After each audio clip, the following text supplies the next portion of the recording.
नमस्कार साथियों, मेरा नाम है आर.के. सिंह। संस्कृति आईएएस यूट्यूब चैनल पे आप सभी का स्वागत है। आज एक बड़े ही महत्वपूर्ण न्यूज की चर्चा करने वाले हैं और ये न्यूज जुड़ती है अंतरिक्ष से। कहा जा रहा है कि अंतरिक्ष से आज तबाही आने वाली है और उसकी टकराहट आज धरती से होने वाली है।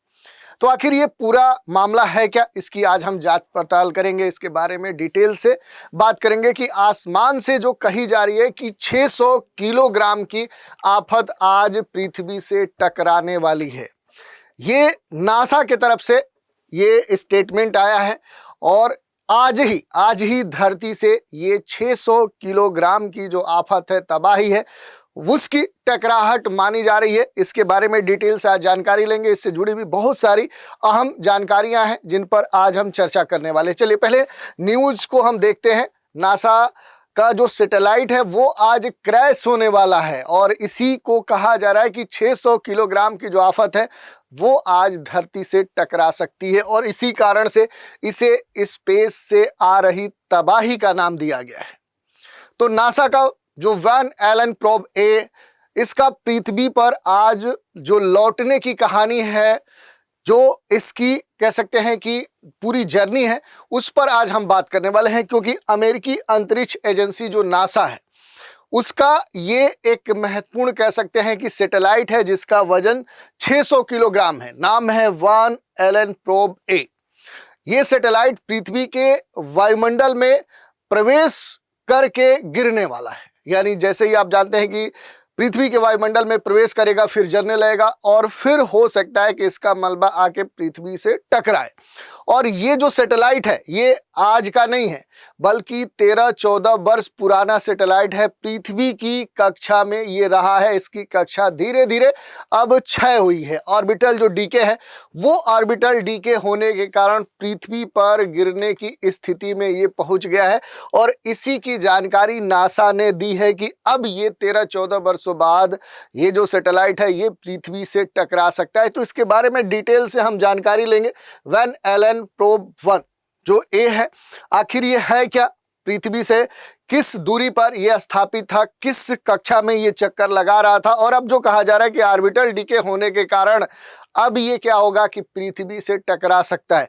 तो किसी भी इस तरह के उपग्रह के कह सकते हैं कि गिरने के पीछे कारण क्या होते हैं, उन पर भी हम चर्चा करेंगे। इसकी जो भी वैन एलन प्रोब ए है, इसके जो भी मिशन थे, उस मिशन के क्या उद्देश्य थे, उस पर भी हम बात करेंगे। 14 साल का लंबा सफर इसका रहा है, उसको भी हम देखेंगे और कैसे ये पृथ्वी से टकरा सकता है। ऐसी बहुत सारी जानकारियां हैं जिन पर हम बात करने वाले हैं। क्योंकि जो भी वैज्ञानिक है, वैज्ञानिकों के अनुसार इसका अधिकांश भाग वायुमंडल में घर्षण के कारण जल जाएगा, जबकि कुछ जो इसके टुकड़े होंगे वो पृथ्वी तक पहुंचने के संकेत हैं या संभावना है। तो वो टुकड़े पृथ्वी तक पहुंच सकते हैं। वैन जो एलन प्रोब ए है, ये जो सैटेलाइट है, ये नासा ने इसके बारे में कहा है कि अभी ये तय नहीं है कि ये ठीक किस जगह गिरेगा, पृथ्वी के किस भाग में, किस कंटिनेंट में, किस देश में, किस राज्य में, किस जिले में, किस गांव में गिरेगा, इसकी अभी पूरी जानकारी नहीं है। क्योंकि तेज रफ्तार की जगह से, क्योंकि ये बड़े ही तेज स्पीड से आ रहा है, तो इसकी सटीक जो लोकेशन है वो अभी नासा प्रेडिक्ट नहीं कर पा रहे। लेकिन नासा के अधिकारी जो सैटेलाइट है उस पर लगातार नजर बनाए हुए कि आखिर ये कब गिर सकता है, कहाँ गिर सकता है, किस तरह से ये आ रहा है। मिशन जो प्रोफाइल है उस पर थोड़ा सा अगर हम चर्चा करें कि वैन एलन प्रोब जो ए है, इसके बारे में अगर हम जानने का प्रयास करें तो इसका जो पूरा नाम है, शुरुआत में इसे रेडिएशन बेल्ट स्टॉर्म प्रोब्स कहा गया था।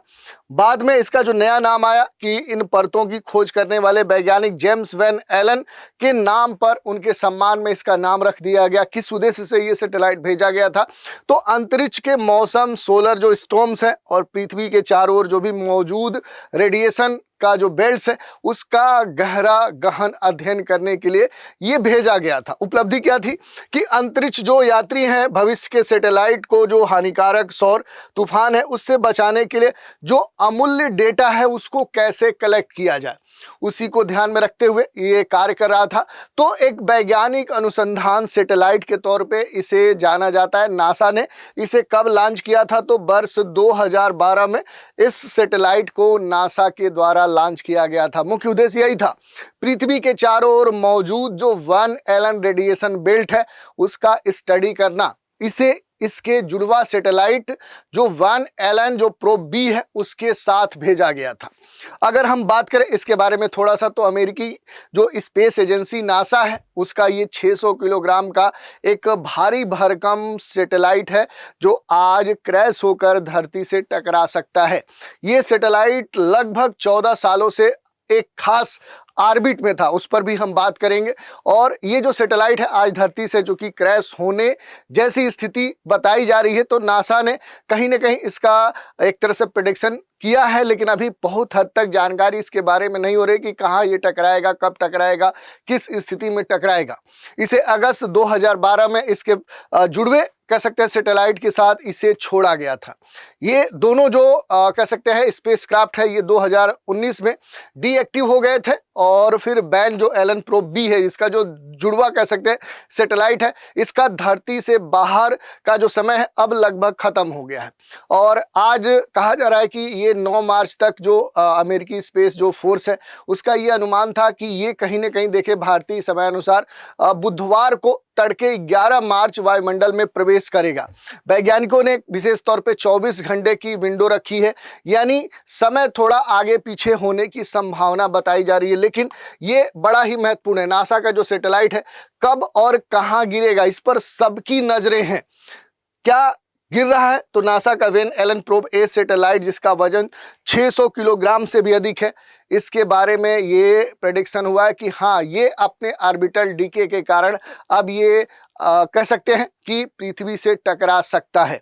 नासा के जो भी अधिकारी हैं उन्होंने सोमवार को एक अपडेट में ये बताया कि नासा को उम्मीद है कि वायुमंडल से गुजरते समय, वायुमंडल में जब ये इंटर करेगा तो सैटेलाइट का ज़्यादातर जो हिस्सा है वो जल जाएगा, लेकिन कुछ पार्ट वापस बच जाएगा और वो पृथ्वी से टकरा सकता है। हालांकि धरती पर किसी प्रकार का बड़ा नुकसान होगा उसके होने के बड़े ही कम चांस है। शायद ये कहा जा रहा है कि एक बड़े हिस्से में हो सकता है कि कुछ इसके जो बचे हुए पार्ट्स हैं वो टकरा जाएं, और इस कारण से कुछ सीमित स्तर पे हो सकता है कि कोई दुर्घटना भी देखने को मिल सकती है, क्योंकि धरती की सतह का लगभग 70% हिस्सा चूंकि पानी से ढका हुआ है, इसीलिए जो भी पार्ट्स वापस आने की बात कही जा रही है अगर वो बचते हैं तो शायद वो समुद्र में गिरेंगे, किसी शहर में या फिर उसके आसपास गिरने की जो संभावना है वो कम बताई जा रही है। और नासा ने यह भी कहा है कि अभी ये तय नहीं है कि आखिर ये कहाँ गिरेगा, किस जगह गिरेगा, किस समय गिरेगा, इसकी सटीक लोकेशन बताना अब भी कठिन है। लेकिन नासा के जो अधिकारी हैं सैटेलाइट पर लगातार नजर बनाए हुए। नासा का ये सैटेलाइट धरती के चारों ओर एक अंडाकार रास्ते पर यानी कह सकते हैं ऑर्बिट्स में क्या कर रहा था कि घूम रहा था, जो कभी उन्हें जमीन के बहुत करीब ले आता था और फिर कभी बहुत दूर ले जाता था। ज्यादातर जो सैटेलाइट होते हैं वो गोल एक ऑर्बिट्स में घूमते हैं, लेकिन वैन एलन प्रोब जो है इसका जो रास्ता था वो एक अंडाकार जैसे मार्ग के थ्रू ये रोटेट कर रहा था। जब ये सबसे दूर होता था उस वक्त कक्षा में घूमते हुए ये सैटेलाइट धरती से अधिकतम लगभग 30,415 किलोमीटर की दूर चला जाता था, और ये जब सबसे करीब होता था तब धरती से सिर्फ 618 किलोमीटर की ऊंचाई तक ही पहुंचता था। तो इस तरह की जो बातें हैं वो कही जा रही है। वायुमंडलीय जो घर्षण की बात कही जा रही है कि अधिकांश जो इसका हिस्सा होगा वो शायद घर्षण के कारण जल के राख हो जाएगा, और ये कहा जा रहा है चूंकि पृथ्वी का अधिकांश हिस्सा जलीय क्षेत्र है तो इस कारण से एक आंकड़ा है कि शायद इसका जो टकराहट की बात कही जा रही है इसके जो बचे हुए पार्ट्स होंगे वो शायद समुद्र में गिरेंगे। तो इस तरह की जो बात है वो यहाँ पर देखने को मिल रही है। रेडिएशन जो बेल्ट्स है इसकी जो जांच है इसके लिए भेजा गया था ये सैटेलाइट जो किस पाथ में घूम रहा था, एक अंडाकार कक्षा में ये क्या करता था, घूम रहा था। तो इन सैटेलाइट्स का असली जो काम था वो क्या था, तो वो रेडिएशन बेल्ट्स की जांच करना। पृथ्वी के चारों तरफ देखेंगे जो एनर्जी है, जो ऊर्जा है, ऊर्जा से भरे जो कण हैं उनकी दो बड़ी जो परतें हैं, दो लेयर्स होती हैं जिन्हें वैन एलन बेल्ट कहा जाता है। चूंकि रास्ता अंडाकार था इसलिए ये सैटेलाइट बार बार क्या होता था, रेडिएशन के परतों के अंदर इंटर करता था फिर बाहर निकलता था। इससे वैज्ञानिकों को ये समझने में मदद मिली कि अंतरिक्ष का मौसम और सूरज से आने वाली जो किरणें हैं वो हमारी पृथ्वी को कैसे इसे प्रभावित करती हैं। शुरुआत में इसका जो नाम था वो रेडिएशन बेल्ट स्टॉर्म प्रोब्स रखा गया था, लेकिन बाद में इसका नाम परिवर्तित किया गया क्योंकि इनका जो काम है अंतरिक्ष से आने वाले सौर तूफानों और रेडिएशन को लेकर स्टडी से था। लेकिन बाद में इन परतों की जो खोज है वो खोज करने वाले जो वैज्ञानिक थे जेम्स वैन एलन, उनके सम्मान में इस सैटेलाइट का नाम बदलकर वान एलन प्रोब कर दिया गया। दूसरी बात देखिए, यहाँ पर अगर हम देखेंगे वान एलन रेडिएशन जो बेल्ट है, आखिर ये बेल्ट है क्या, ये सबसे महत्वपूर्ण बात है। तो देखिए, पृथ्वी के चारों ओर कह सकते हैं कि ऊर्जा से भरे हुए जो आवेशित कण हैं, जिसे चार्ज्ड पार्टिकल्स कहा जाता है, वो दो प्रमुख वहां पर परतें देखने को मिलती हैं। इन परतों को जेम्स वान एलन की खोज के सम्मान में इसे वान एलन बेल्ट्स कहा जाता है। तो ये सबसे महत्वपूर्ण बात कही जाती है और एक तरह से चुंबकीय ढाल की तरह होते हैं। पृथ्वी का अपना विशाल जो चुंबकीय क्षेत्र है ये अंतरिक्ष में फैला हुआ है। फंसे हुए कण की बात करें तो इन बेल्ट्स में सूरज से आने वाले उच्च जो ऊर्जा वाले जो आवेशित कण हैं वो फंस जाते हैं। और दो जो शील्ड की बात की जा रही है कि दो प्रमुख जो परतें हैं ये हमारे पृथ्वी को सूर्य की जो हानिकारक विकिरण है उससे सुरक्षा प्रदान करती हैं। तो वान एलन रेडिएशन जो बेल्ट है, इसकी अगर विशेषताओं की बात करेंगे तो ये जो बेल्ट है ये पृथ्वी के चुंबकीय क्षेत्र जो मैग्नेटोस्फीयर है उसके भीतर ये क्या होते हैं, मौजूद होते हैं। इनमें सूर्य से आने वाले जो भी हाई एनर्जी वाले जो कण हैं वो फंस जाते हैं। ये पृथ्वी को हानिकारक जो भी सोलर रेडिएशन है उससे बचाने में क्या करते हैं, मदद करते हैं। तो ये जो मिशन कह सकते हैं कि वान एलन जो प्रोब था, इस मिशन का जो लक्ष्य था वो यही था कि अंतरिक्ष में जो रेडिएशन इन्वायरमेंट है उसको समझा जाए कि आखिर स्पेस में जो रेडिएशन एक इकोसिस्टम है, जो इन्वायरमेंट है वो किस तरह का है, सोलर स्टॉर्म का पृथ्वी पर किस तरह का प्रभाव होता है ये जाना जाए। सैटेलाइट और जो भी अंतरिक्ष में यात्री जाते हैं उन पर रेडिएशन का जो असर होता है वो किस तरह का होता है, अंतरिक्ष जो मौसम है, स्पेस जो वेदर है उसका बेहतर पूर्वानुमान कैसे लगाया जा सकता है, इस पर खास तौर पे जोर दी गई थी। दूसरी बात देखिए, यहाँ पर अगर हम देखेंगे कि कहा जा रहा है कि जो कक्षा है, कक्षा की जो विशेषताएं हैं वो किस तरह की थी। जो अंडाकार कक्षा होने की बात की जा रही है तो वान एलन प्रोब 1 की जो कक्षा थी वो इलिप्टिकल ऑर्बिट थी। एक तरह से कह सकते हैं इलिप्टिकल जो ऑर्बिट्स होती है उसे अंडाकार तौर पे आप देख सकते हैं। इस अंडाकार कक्षा के कारण सैटेलाइट बार बार रेडिएशन बेल्ट से क्या हो रहा था कि एक बार अंदर जा रहा है फिर बाहर इसे जाना होता था, जिससे वैज्ञानिकों को डिटेल में विस्तृत जो आंकड़ा है वो प्राप्त होता था। तो इस कारण से इस तरह का जो पाथ है वो चूज किया जाता था, एक बार सबसे अधिक दूरी पर, एक बार सबसे कम पृथ्वी के सबसे नज़दीक ये होता था। अगर बात करें एक महत्वपूर्ण जो इससे जुड़े हुए डेटा है उन पर भी आप देख सकते हैं। एक और गंभीर प्रश्न उठता है कि आखिर जो सैटेलाइट है वो क्रैश क्यों होते हैं, सैटेलाइट गिरते क्यों हैं, इसके पीछे कारण क्या है।